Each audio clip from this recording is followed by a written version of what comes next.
When did the full weight of the gravity of this pandemic set in for you?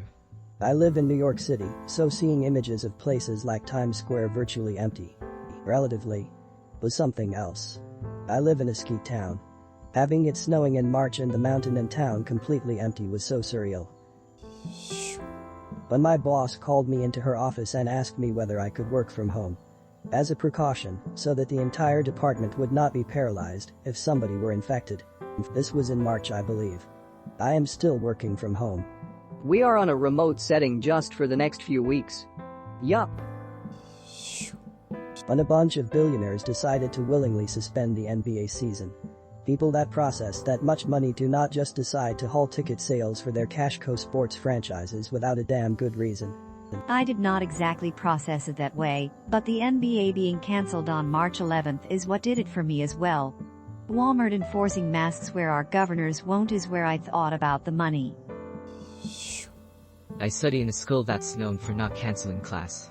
The city has been flooded, lightning storms, blackouts, everything you can think of, and the school was still open. When they said they were switching to online learning, I knew poop was going down. Almost forgot the teacher protests. Almost every single teacher in the city was protesting, and the damn school was still open. How's college at home for you? For me it is when the whole thing kicked off. Went to food for less and almost everything was gone. This was at the start of the water, toilet paper craze. I'll never forget this random old guy next to me say, "We will get past this, and everything will go back to normal." And probably one of the most real moments in my life. Yeah, that first trip to the store after they announced lockdowns was genuinely surreal. Bare shelves front to back, and my partner muttering in my ear that he's glad I stocked up on canned and frozen foods in February. One of the weirdest things I will always remember, though, is walking into the soup aisle and everything was gone. Everything except asparagus and pea soup. Probably 60 cans of it untouched in the middle of entirely bare shelves. Cracked me up when I really needed it. Really makes you look at zombie apocalypse style movies with super full grocery stores and shake your head. My wife may never see her 94-year-old mother in person again, as she lives in a city far away. Oh, that is so depressing. I feel so bad for your wife, it must be really hard.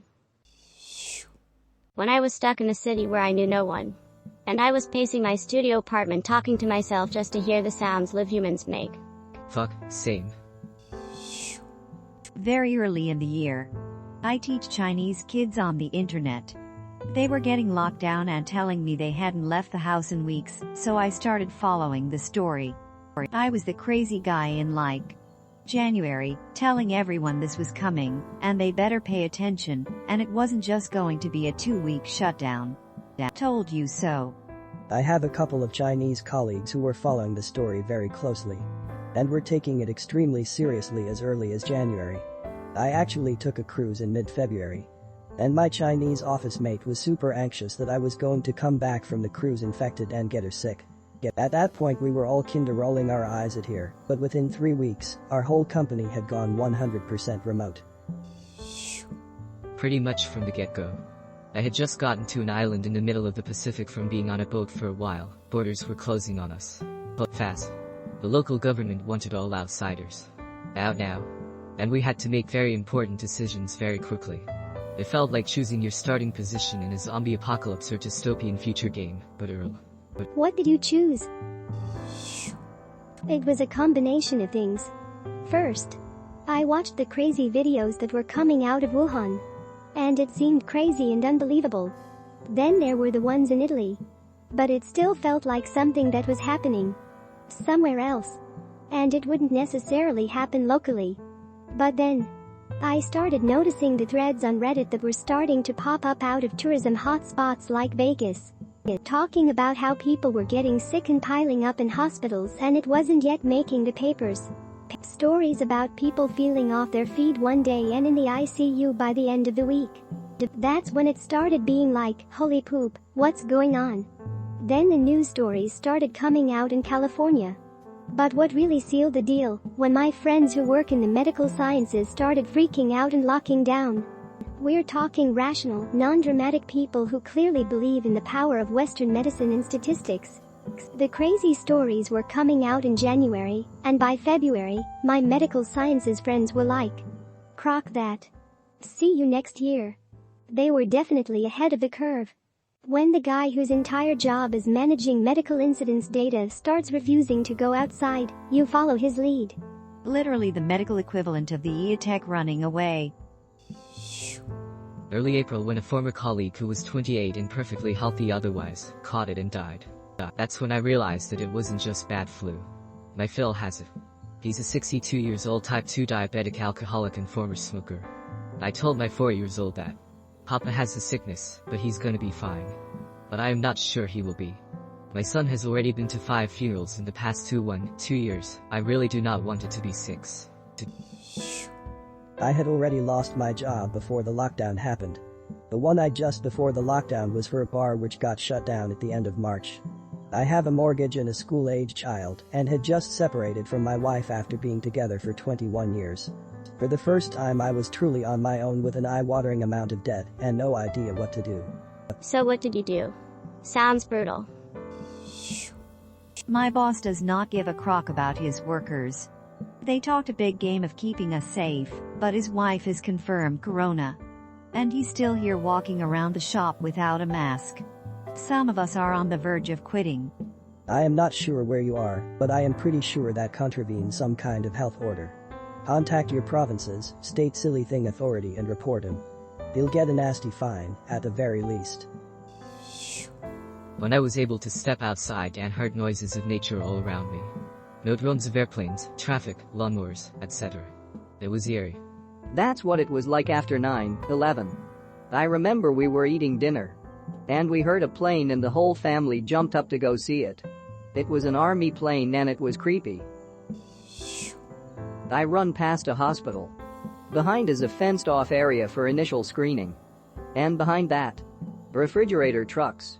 Very early on, I saw a line of 7 to 10 gurneys, bodies wrapped, and 2 people in hazmat suits lifting a wrapped body into a truck with fog escaping. Social. This was late March. Same scenario here. I live a few blocks from a hospital in Nick. And I saw the refrigerator trucks out front a few days in a row without realizing why they were there. The first time I had to use an unapproved app on my phone so a family could say goodbye to my patient. It was emotional and more distant than it should have been. March. Thank you for doing this. My dad died last week, alone in the hospital, and we were unable to visit, and they had no way of doing a video call. We never got to say goodbye. Every day now is fresh new gravity. The worst of times beyond anything I could have imagined. Life was so good before, and I did not appreciate it enough. Life was so good before, and I did not appreciate it enough. Agreed. I miss the weirdest things at the moment. The strongest one is, I miss going to stores for no reason. Just wandering around a hobby or hardware store, looking at plants in the garden section, sitting on couches I am not going to buy. Weird, frivolous things I did not know I enjoyed so much.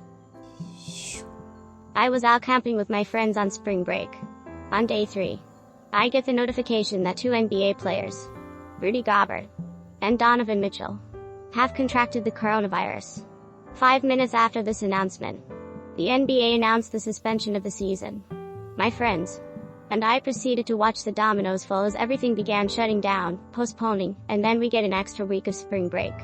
And then one of the poopiest educations we all have ever received. Early on, some experts were saying it wouldn't end until 40-70% or the population gets infected or vaccinated. That's when it hit home for me. I was like, wow, that's a big number. With 50% of the population being aggressively stupid and a remaining 25% of what's left being lazy at best. It'll be interesting to see how few people are properly vaccinated. 2 times. First was driving back through Nick in April and seeing freezer trucks full of the dead. That is when I realized the extent of the pandemic on society.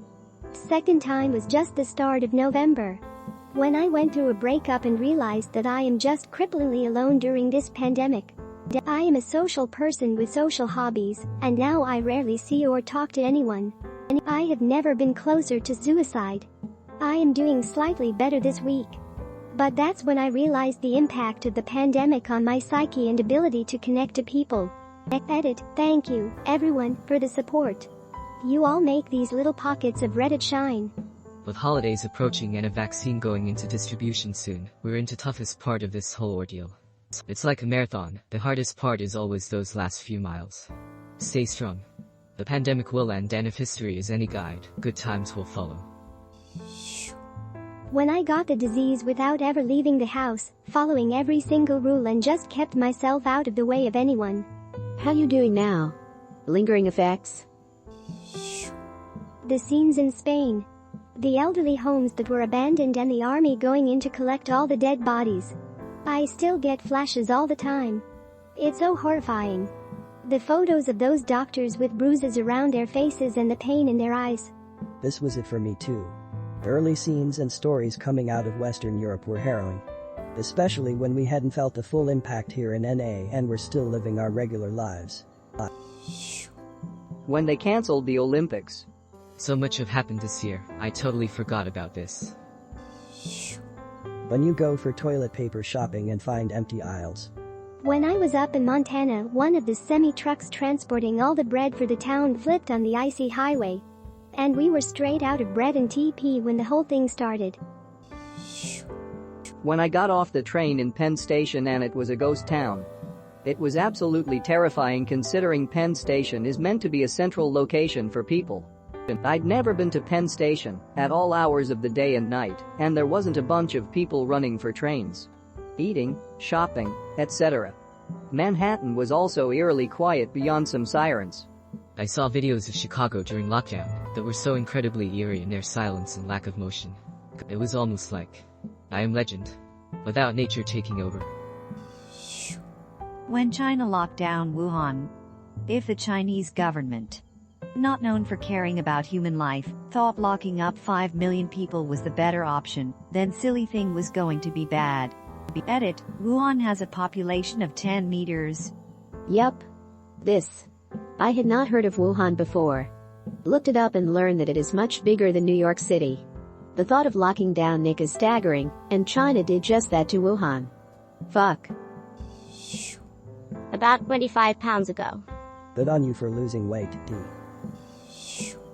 When my college-aged cousin committed suicide because of crippling depression related to isolation. I'm so sorry for your loss.